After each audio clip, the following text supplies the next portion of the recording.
मुक्ता जी, हेमा जी, ये सभी बहनों को मैं इस स्कूल प्रांगण में आकर भी जनों को सादर नमस्ते।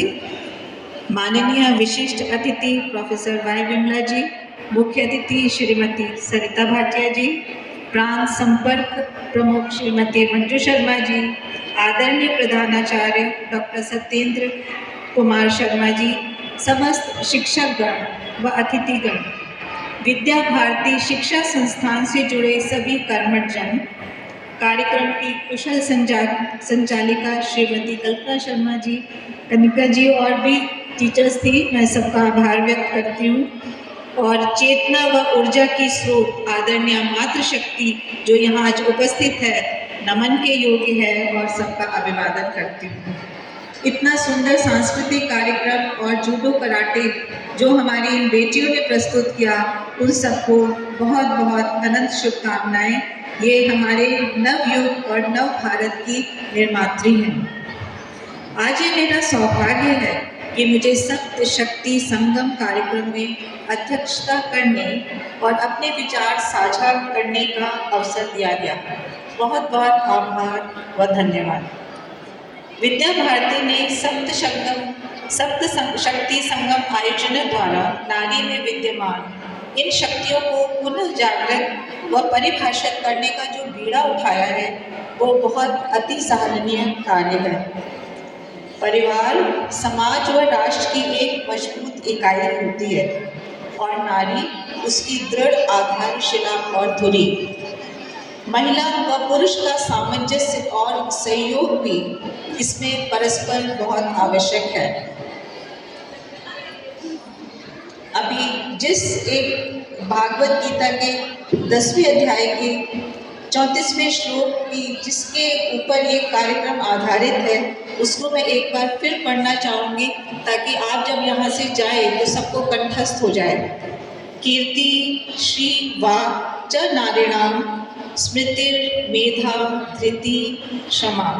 इसमें 7 गुण कीर्ति, यश, ऐश्वर्य, श्री जिसको धन, लक्ष्मी, वाक वाणी मधुर और संयमित होनी चाहिए, स्मृति विनम्र हो, स्मृति स्मरण शक्ति, मेधा बुद्धि जिसको इंटेलिजेंस कहते हैं, धृति धैर्य और क्षमा फॉरगिवनेस या माफी। उपरोक्त सब गुण सप्त शक्ति के नाम से कहे गए, लेकिन मैं यहाँ इस सप्त को छोटी ऊ की मात्रा लगा के सुप्त शक्ति कहना चाहती हूँ, क्योंकि ये सारी शक्तियाँ एक नारी में शुरू से विद्यमान हैं। हमें उसको जगाना है, वो अभी सुप्त पड़ी हुई हैं।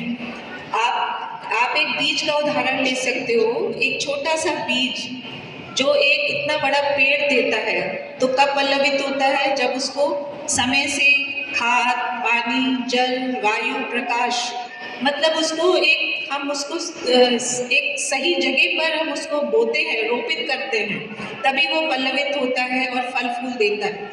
ये सारी शक्तियाँ जन्म से हमारे महिलाओं में, नारी में हैं। साइंटिफिकली ये प्रूव है कि जो महिला है, जो नारी है, उसकी जो क्रोमोसोमल होते हैं वो XX होते हैं।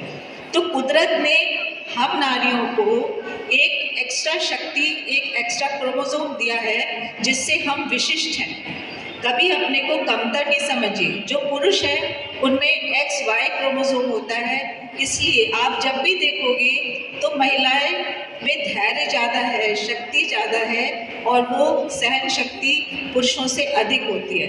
इसीलिए हम इन जो हमारी शक्तियाँ हैं जो सुप्त पड़ी हुई हैं, उन्हें जागरण करने का समय आ गया है। भारतीय नारी एक संपूर्ण चेतना और ऊर्जा का पुंज, समाज व परिवार की प्रेरणा, दर्पण व शक्ति है। राष्ट्र निर्माण व उत्थान में संपूर्ण योगदान देने में सक्षम है। जैसे अभी मंजू जी ने बताया कि मनुस्मृति का श्लोक है, यत्र नारीस्तु पूज्यन्ते रमन्ते तत्र देवता।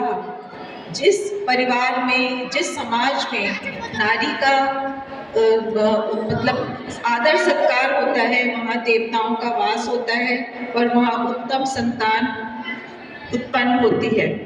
भारतीय नारी में समाहित जहाँ वात्सल्य गुण, ममता, करुणा, प्रेम, त्याग, समर्पण, वही अपनी जीवन शक्ति के द्वारा वो साहस और निडरता से जीवन के हर क्षेत्र में बढ़ने की क्षमता भी रखती है।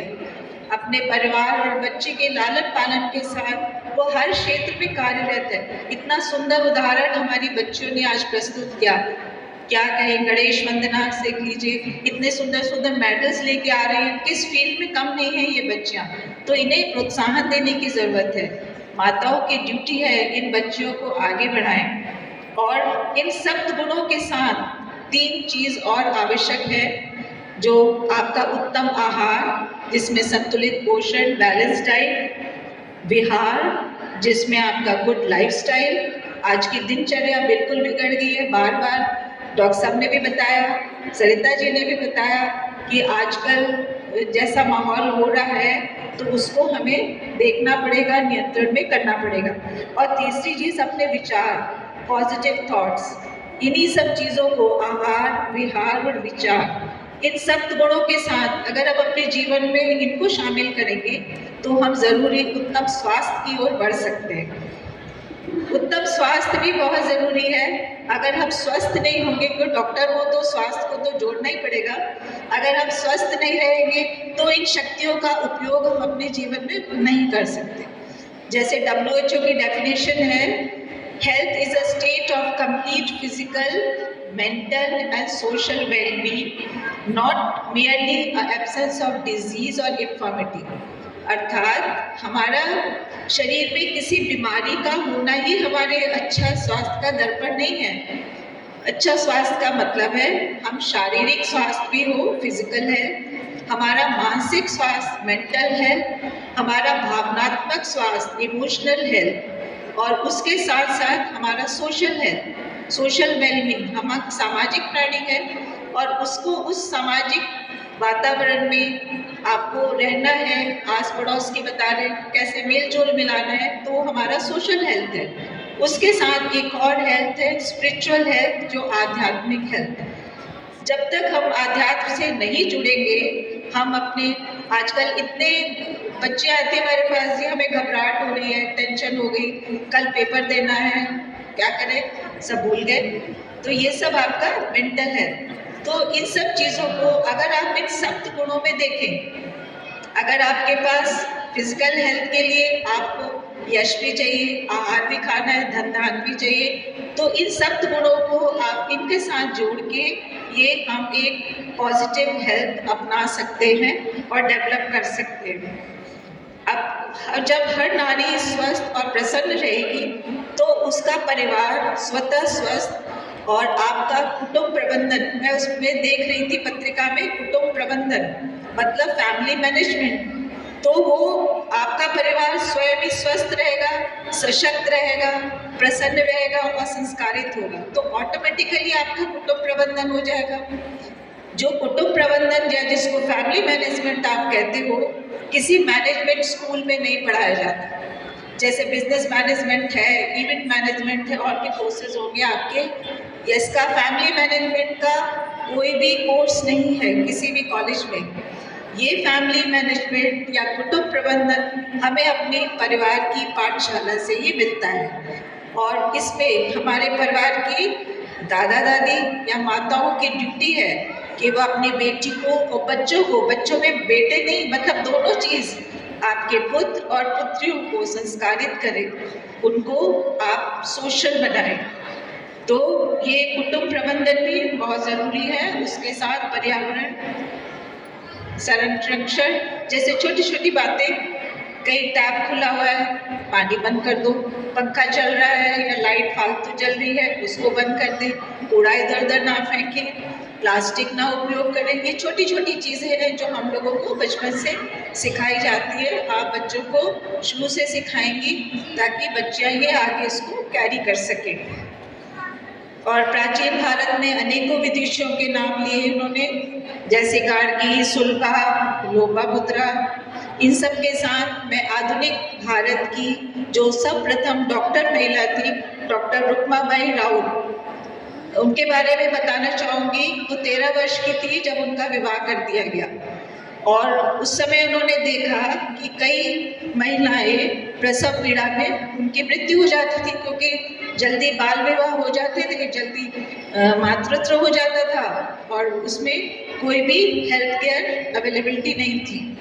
तो वो इंग्लैंड गई, उन्होंने मेडिकल करा और सबसे पहले मुंबई में आके प्रैक्टिस करी। तो वो भारत की सबसे प्रथम 1864 में वो डॉक्टर बन के आई और मुंबई में प्रैक्टिस करी। इसी के साथ जो पहली भारतीय शिक्षिका श्रीमती सावित्रीबाई फुले जी को भी मैं नमन करूंगी। उन्होंने इतनी विकट स्थितियों में हमारी बच्चियों को और हमें शिक्षा करने के लिए आगे बढ़ाया और समाज से लड़ी। तो महिला शक्ति तो प्रत्येक के अंदर स्वयं ही है और उसको हमें अर्जित करने पड़ेगा। यहाँ मैं अपनी कविता सबके साथ शेयर करना चाहूंगी। मैं धीरा हूँ, मैं धीरा हूँ, तुम धीरा हो। मैं धीरा हूँ, तुम धीरा हो। मत समझो मुझको कंचन काया, मैं देवी रूप स्वरूपा हूँ। मैं धीरा हूँ, गंभीरा हूँ। याद है प्यारी माँ मेरी तुमने, जब तुमने मुझको था धारा। नहीं सहा दबाव समाज का, नहीं था मुझको त्यागा। तना रहे मस्तक के, हाथ रहे ऊंचे, हर प्रकार का दो जवाब मुट्ठी बीचे। मैं धीरा हूँ, गंभीरा हूँ। मैं हूँ अभिमान तुम्हारा। मैं धीरा हूँ, गंभीरा हूँ। उठो उठो जागो बहनों, उठो उठो जागो बहनों। नहीं नहीं तुम निर्बल अबला, तुम ही शक्ति तुम ही हो सबला। अपने को जानो, अपने को पहचानो। घर परिवार तुम ही से है, घर परिवार तुम ही से है। सारा संसार तुम ही से है। तुम हो धीरा, तुम हो मीरा। मैं धीरा हूँ, मैं गंभीरा हूँ। सपनों को अपने दो पंख, सपनों को अपने दो पंख। हौसलों से बढ़ो, हौसलों से भरो नभ में ऊंची उड़ान। आत्मरक्षा, आत्मसम्मान तुम्हारा भूषण। तुम्ही सृष्टि, तुम्ही जीवन धारा। तोड़ो ये बंधन, तोड़ो ये कुंठाएं, तोड़ो ये कारा, तोड़ो ये कारा। तुम हो धीरा, मैं हूँ धीरा। तुम हो धीरा, मैं हूँ धीरा। हम सब बहती जलधारा, हम सब बहती जलधारा। मैं हूँ धीरा, तुम हो धीरा। अंत में धन्यवाद। अंत में मैं इस मंच से यहाँ उपस्थित सभी महिलाओं को ये निवेदन करना चाहती हूँ कि अपने परिवार की बालिका व किशोरी को सुशिक्षा के साथ स्वस्थता, स्वच्छता, पर्यावरण संरक्षण, सुरक्षा, धार्मिक ग्रंथों के पठन पाठन, योग और आध्यात्म से जोड़े और स्वयं भी जुड़े। बालिका से वृद्ध अवस्था तक महिलाओं में हर अवस्था में कुछ न कुछ गायनी और मेडिकल प्रॉब्लम्स आती रहती हैं, तो आप उसको नज़रअंदाज नहीं करें। हमारी गायनी सोसाइटी इस चीज़ के लिए तत्पर है। हम लोग इस स्कूल में 3 बार आ चुके हैं किशोरी स्वास्थ्य के लिए। इनको मेंस्ट्रुअल प्रॉब्लम है, मेंस्ट्रुअल हाइजीन है, कोई भी समस्याएं हैं, हम लोग उपस्थित हैं और स्कूल में हम लोग आते रहते हैं जब जब हमें बुलाया जाता है। तो अभी भी और अक्सर ये भी होता है, जैसे कई महिलाएं बीपी है, थायराइड है, शुगर है, अपना 15 दिन दवाई खाई, फिर 15 दिन में ठीक हो गए, आपने अब क्यों नहीं दवाई खाई? जी हमें आदत पड़ जाएगी। ये कॉमन बात है कि जी हमने सोचा कि आदत पड़ जाएगी इसलिए हम दवाई नहीं खा रहे। ऐसा नहीं है। अगर आपको कोई रोग है या मेडिकल प्रॉब्लम है और उसका सलूशन सिर्फ दवाई है तो आपको ज़रूर लेनी है। अगर आप दवाई नहीं लेते हैं तो उसके कॉम्प्लिकेशन बाद में बढ़ जाते हैं। और बच्चियों को मैं टीकाकरण के बारे में भी, आजकल सर्वाइकल कैंसर और ब्रेस्ट कैंसर बहुत बढ़ गया है। भारत देश में ब्रेस्ट कैंसर टॉप 1 पे आ गया है।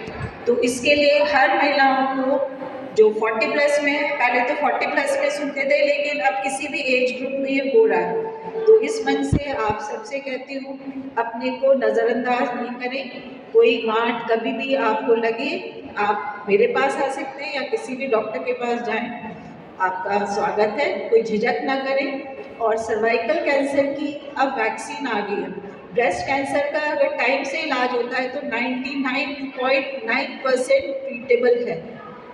अब उसमें ऐसा नहीं है कि पूरा ब्रेस्ट रिमूव होता, अब उसके लिए दवाइयाँ भी हैं, ऑपरेशन है और उसके बाद आप फैमिली भी प्लान कर सकते हो, ऐसा नहीं है। और सर्वाइकल कैंसर के बचाव के लिए किशोरियों को टीका लगाया जा रहा है, 9 साल से 15 साल की बच्चियों को। ये अब इस एज में लगाने से उनकी इम्यूनिटी बन जाती है जब तक वो मैनेजेबल एज तक होती है। तो इस टीकाकरण को वैसे डॉक्टर्स अब गवर्नमेंट की तरफ से आ जाएगा, काफ़ी जल्दी वो टीकाकरण उसमें सम्मिलित हो जाएगा। तो वो थोड़ा सा अभी तो महंगा है, लेकिन उस समय वो रीजनेबल प्राइस में अवेलेबल होगा। तो मैं सबसे ये कहूँगी कि इन सद्गुणों को धारण करें, अपने स्वास्थ्य को नज़रअंदाज नहीं करें। और एक सबके लिए प्रार्थना हमारी IMA की, ओम सर्वे भवन्तु सुखिनः, सर्वे सन्तु निरामयाः, सर्वे भद्राणि पश्यन्तु, मां कश्चित् दुःखभाग् भवेत्। सबका कल्याण हो, सबका मंगल हो, सब निरोगी। इसी भावना के साथ बहुत बहुत धन्यवाद। दीदी डॉक्टर